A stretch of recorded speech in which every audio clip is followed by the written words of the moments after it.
You know, that all night when we were offering amendments, there was another provision in this bill. Forgiving agricultural loans, because, by the way, ag loans are COVID relief.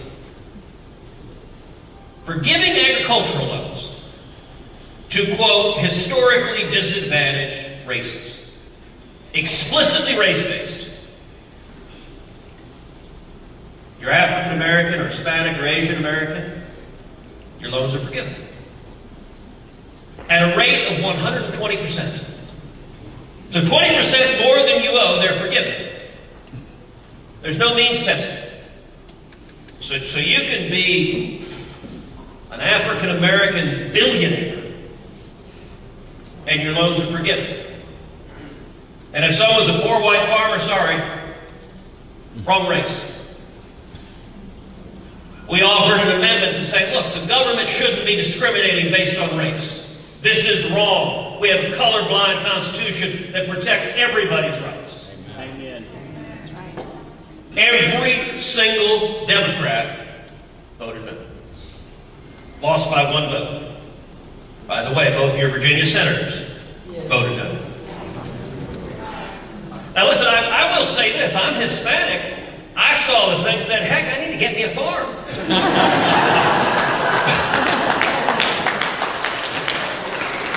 If you guys are shoveling that kind of money out, I'm clearly doing something wrong.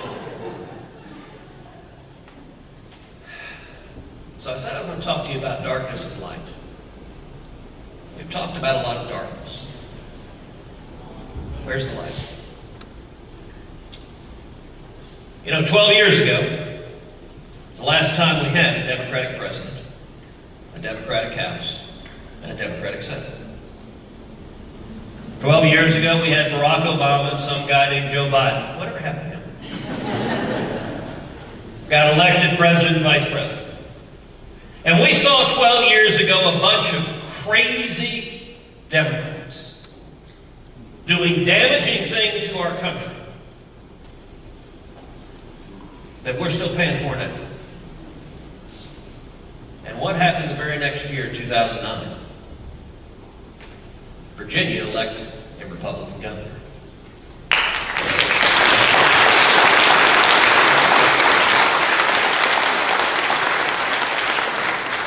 There is a natural pendulum in politics. It's been true for as long as you look. One party gets in power, they go too far. The American people say, well, slow down there a little bit, it goes back the other direction. And it's gone back and forth and back and forth. I got to tell you, every time I see this administration doing something crazier and crazier and crazier, part of me oddly is gratified. Because every instant they do that, it tells me, you know what? We're heading to some good elections. We're heading to a good election here in Virginia in 2021. We're headed to good elections nationally in 2022. And we're headed to good elections nationally in 2024.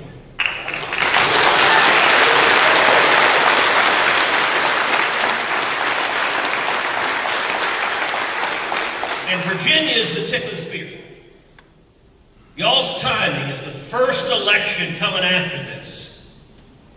It makes a difference for everyone that lives in Virginia. But the whole country is watching too. This is a sign. A sign. And by the way, there are a bunch of Democrats that are watching.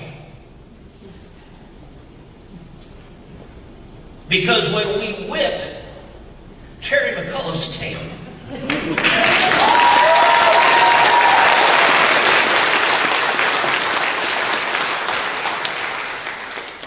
there are a whole lot of Democrats in Washington that are suddenly going to get real scared. And I'm here today because we've got a candidate who can do it. I'm here today supporting Glenn Youngkin. Let me tell you why. Glenn's a friend of mine. I've known Glenn for years. Heidi and I have hung out with Glenn and Suzanne. We have floated in the river in inner tubes.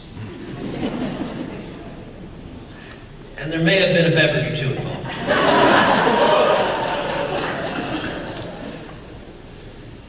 Among other things, Glenn was a college basketball player. So I was asking his son, who's the better ball player? Couldn't get a straight answer out of that. But Glenn did confess that his 3 boys are now fighting not to play with him, whereas they used to fight to play with him. But his son complained, said, Dad plays dirty. I said, all dads play dirty.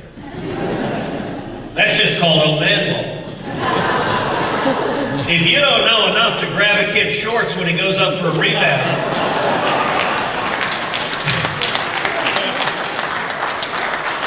then you haven't played long enough. But I'm here because, number one, Glenn is an amazing businessman. He's a principled man. He's a candidate who I think is compelling to win this race. A candidate who I believe can go head-to-head with Terry McAuliffe on the issues. And by the way, can you imagine a year and a half ago if I said, all right, here's going to be the issues. We ought to let businesses open up. We ought to let kids go to school. And how about let's not abolish the police? Yeah.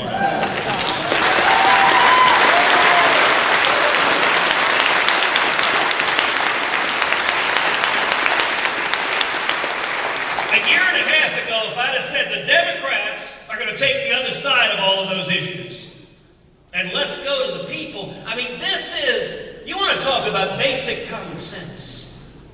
You want to talk about freedom. I'm here because Glenn can go and make that case and take that case and beat the Democrats, but I'm also here because he's a good man. He's a good man in his heart.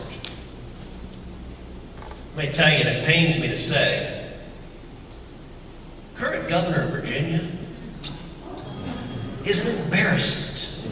Yes.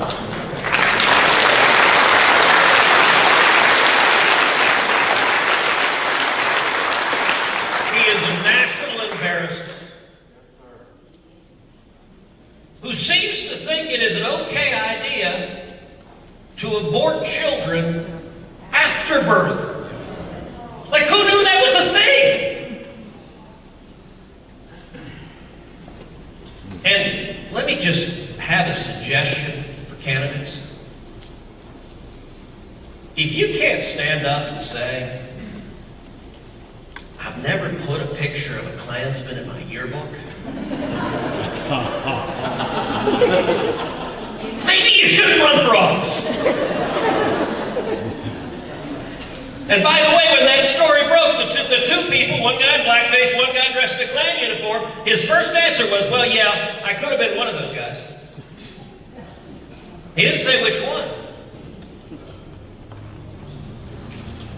If it is complicated to say, I have never worn a Klan uniform, what on earth are you doing in elected office?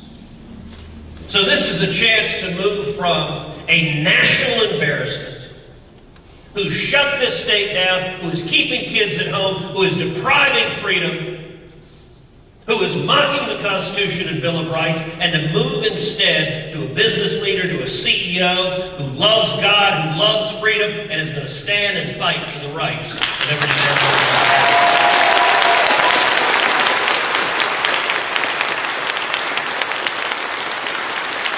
I give you my